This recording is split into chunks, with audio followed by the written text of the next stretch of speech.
I think there is a level of negligence, or, the track record of the government is that it tends not to look forward, it tends not to plan, and then it has to sort of chaotically respond. What I don't understand is, the question is not infections, right? It's about hospitalizations and it's about deaths. And when in the last 7 days we've seen a 11% uptick in hospitalizations, 21 uptick in deaths, I think alarm bells should start ringing. And why not put preventative measures? We look across Europe, face mask wearing is a norm because it will prevent a serious crisis. And I think that's the thing I struggle with. I understand, no one wants to go back to draconian restrictions, but let's put the basic measures to protect our population so that we can keep this thing under control. Why the government won't do it, I have no idea. Amy, what's your view? Yeah, I would absolutely agree. I think at this point it's hard to differentiate between incompetence and negligence because we've been around this problem before. This is our fourth time as we head into surging COVID cases. I don't fully understand why we're not learning from our mistakes. And kind of exactly as Miata said, we're not talking about going back into a full lockdown. We're talking about publicly supported, largely, measures to help avoid that circumstance. So, yeah, I think in reality what we're seeing here once again, like we do with so many issues, is as a country, a people being held hostage by internal Tory party politics. And I think when it comes to people's health, people's lives, that's just not good enough. So, yeah, I'd come down on the side of negligence, I think, at this point, to be honest. Negligence. Samantha, do you have a different view? Do you agree? No, I have a slightly different view because I think it's rather odd that the health service is turning to the government to say, why aren't you telling these idiots to wear masks, stay home, whatever it is they wanted to do, rather than if these things are just popular things that we should all be doing, why don't they just say to us, please avoid each other more, please social distance a bit more, please wear masks a bit more. Instead, it looks rather like they're going to the government because they don't trust us, but also they're lining up their excuses for when they don't cope. Because remember, the NHS has not coped for most winters before COVID came along. Yeah. They were having people dying on trolleys, in corridors. They were cancelling routine operations before COVID came along. So obviously they're going to be struggling this winter because they've got the tail end of COVID.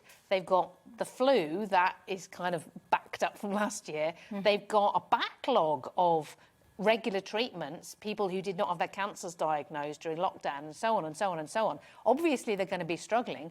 But I don't think the answer to that is to say ordinary people need to change their lives constantly to do that. Because if that's this winter, why not next winter when there's normal flu and probably still a backlog of operations? Why not the winter after that? What they should be doing is saying to the government, look, we need more resources and we need to do whatever it takes so that the NHS can look after us instead of us trying to look after the NHS. I mean, that's what it's meant to be for. That's what we pay our taxes for. But they're not mutually exclusive, right? You can both ask for the kind of investment that the NHS has been crying out for like a decade now. They could, but they're not, and implement sensible measures. I think they are doing both. I think right now we're heading into a COVID crisis, so obviously the messaging, it is not just the health service as a kind of homogenous body. We're talking about, like, frontline healthcare workers who helped us through all the previous crises. I have every sympathy for all the frontline healthcare workers, and I know they've been through hell, and I know this winter's going to be difficult. I don't actually think the COVID cases are going to be the big problem. Most of the cases at the moment are with school-age kids who, as we know, very seldom themselves get seriously ill from it.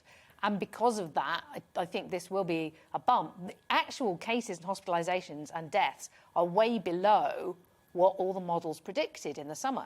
So I don't think COVID's going to be the problem. I think the combination of COVID, flu and a backlog of treatments that did not happen during lockdown is a problem. But I think that's going to be a problem every year. Tamanda's right. I mean, I had a bit of time on my hands this afternoon, so I just went to Google and I typed in NHS winter crisis and I put the year in. And then I searched and I changed the year and I went back and I went back and I went back and I went back and I got bored. And pretty much the point was on my little crass experiment that every single winter there is an NHS crisis and it cannot cope. Yeah, it cannot cope because demand, as we have an ageing population, far outstrips what we're providing. And we have underinvested in our health system. We underinvest in social care, which then has an impact on our health system. And as long as that's the case, we will have these crises. And the key point is, given that you know that the NHS is on its knees because we have had crisis after crisis that, by the way, have got worse over 10 years where we have massively underinvested, given that you know that, given that we know we're going to have pressure due to flu, given that we know that we have a backlog, why would you not take preventative measures to make sure you don't have the horror scenario of flu, COVID backlog that will bring an NHS that is struggling because we haven't taken care of it to its knees? Why would you not prevent that? I'm not, I mean, instantly, I'm not actually, I don't have a, I don't feel strongly about things like masks. My problem with it is that the way we talk about this is not about why does the NHS not cope? Why does it not cope every year? What does it need? Clearly it needs more resources, but it also, you know, it doesn't do everything well. And it's kind of sacred.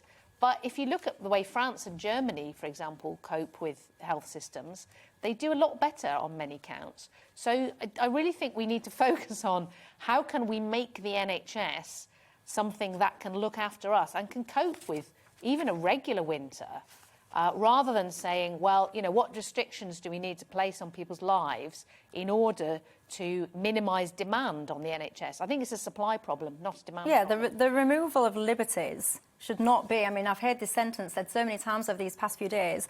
You know, when it comes to workforce or capacity planning for the NHS, your liberties shouldn't be a tool in that activity. And you mentioned about masks, and, you know, I get the sense that you think that masks are kind of one of the ways that we can suppress all this. But actually, you know, wearing a mask mandate, so a government-enforced mask mandate, is not without consequence. So people just say very flippantly, oh, just get your masks on and that will solve the problem. But there are byproducts, unintended consequences, perhaps, whatever you want to call it, to mask mandates. So, for example, I got some stats here. 129 billion face masks are thrown away every single month.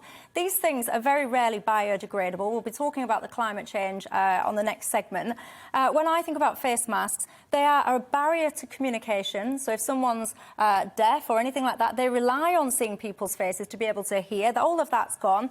So to me, I mean, child development, I've got a 1-year-old. When I think of him interacting with people with half their face covered up, that is going to impact on his development. And whether or not they're effective in reducing COVID, for me, often the jury is out because there are so many conflicting studies about whether or not these things are even effective against COVID. Well, all the experience of, you know, South Asian countries that have gone through variants of this, SARS, etc., so it shows that mask wearing does help, and it does help, you know.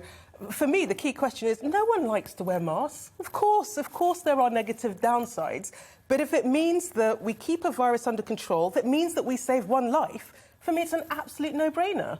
Yeah. It's a balance of risk and the inconvenience, the fact that I can't communicate, the fact that I might be walking down the street, I can't smile at a guy, should not be a reason why. But you're not deaf.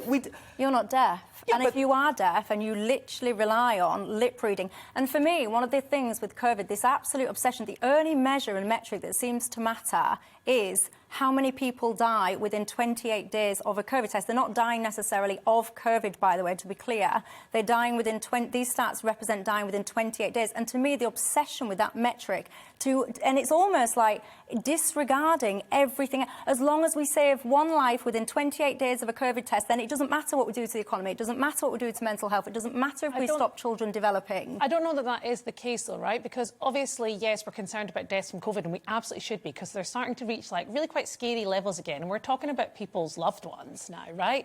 But also it's the impact that, exactly as you just said, Tamandra, that it has across the wider health sector. So when you back up ICU beds, when you kind of overrun the NHS, as we're at risk of doing with COVID cases, that has knock-on impacts on all of the other services that the NHS provides. That means it has knock-on impacts, exactly as you said, on cancer treatments, on other people on waiting lists, on surgery waiting lists, on children who need to be seen by doctors. This is a health service which is having pressure upon pressure upon pressure applied to it, and all we are asking is that people take sensible precautions. I think we have to really differentiate between, like, restrictions on liberties and things which are just sensible measures. But are you not concerned about slippage? Because, you know, let's remind ourselves of some of the narrative that we've experienced over these last few months. You know, everyone, we just need to do this until we've vaccinated the vulnerable. No, actually now it's until we've vaccinated everyone. No, actually now it's until everyone's had 2 jabs. No, now it's until everyone's had a booster. So whilst you're saying, yes, it's just sensible things, why don't you just put a mask on? It's not really a hardship. Aren't you concerned about when you look back over time and how things have actually slipped? The thing is, if the slippage is going to happen, it's going to happen anyway, right? So when we get to the point that they need to get into lockdowns, God hope that never happens.